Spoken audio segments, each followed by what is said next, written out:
איזה ויכוח עם אדוארד סעיד? אדוארד סעיד היה האינטלקטואל הפלסטיני בהידיעה. באיזשהו שלב, לפני שהכירו באש"ף, הקהילה הבינלאומית, אמריקאים זאת אומרת,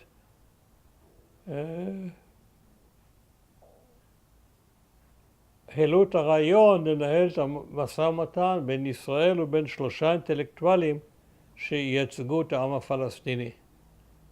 מכיוון שאש"ף הייתה ארגון טרוריסטי וכו'.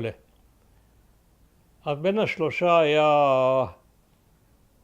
אחד היה חלדי, איש נהדר, אחד שכחתי את שמו, ואדוארד סעיד. אדוארד סעיד כתב ספר חשוב שנקרא ערבסקות. האוריינטליסטים. איך? אוריינטליסטים. סליחה. אוריינטליזם על הדרך שבה האירופים רגילים לראות את הערבים, את האסלאם, את האוריינט. והיום זה נכנס ללקסיקון המדעי. והיה לו לוקמיה כל הזמן, ידענו שהוא יש לו סרטן הדם וזה חייו מוגבלים. הוא היה אדם בסך הכל סימפטי. אבל הייתה לו שנאה עמוקה ביותר ליאסר ערפאת. עכשיו, יכול להיות שהיו לזה מניעים פסיכולוגיים, שהוא כאילו עמד לנהל את המשא ומתן בשם העם הפלסטיני ובאש"ף, ולקח את התפקיד ממנו. אולי. כל פנים הייתה שנאה עמוקה. ואני הייתי אוהד של ערפאת. וחשבתי שזה המנהיג הכי טוב שהפלסטינים יכולים לזכות בו.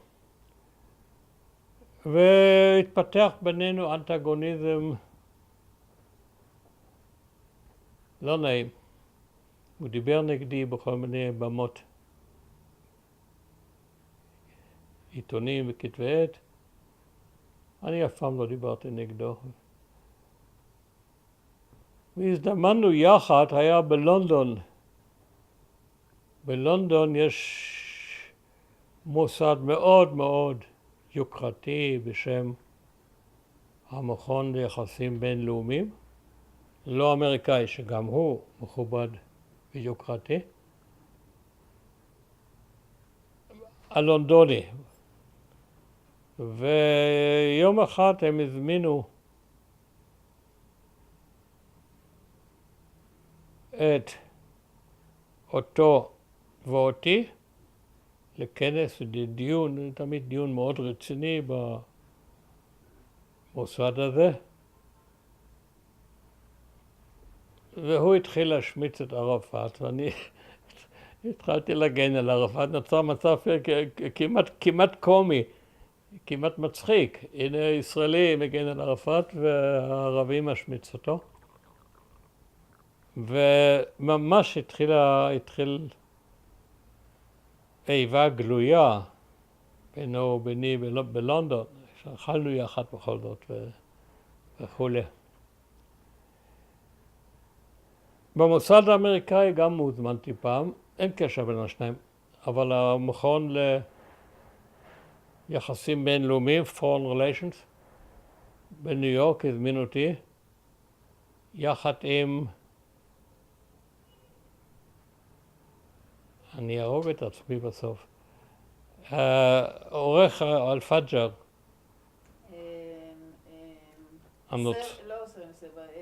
הנוצרי. כן. נראה אותו, סניורה. בדיוק. טוב, את צעירה ממני. סניורה שאיתו הייתי מיודד, והפגנתי מול המערכת שלו כשרצו לסגור את העיתון, על פג'ר. הזמינו את שנינו, ישראלי וערבי, והופענו יחד. ובקהל ישבה אישה קשישה שלא הכרתי, בסוף הכירו לי אותה, וזאת הייתה ברברה טוקמן, שכתבה כמה ספרים היסטוריים נהדרים. אני ממש הייתי חסיד נלהב שלה. נעים שככה מוצאים בקהל אנשים ברמה הזאת,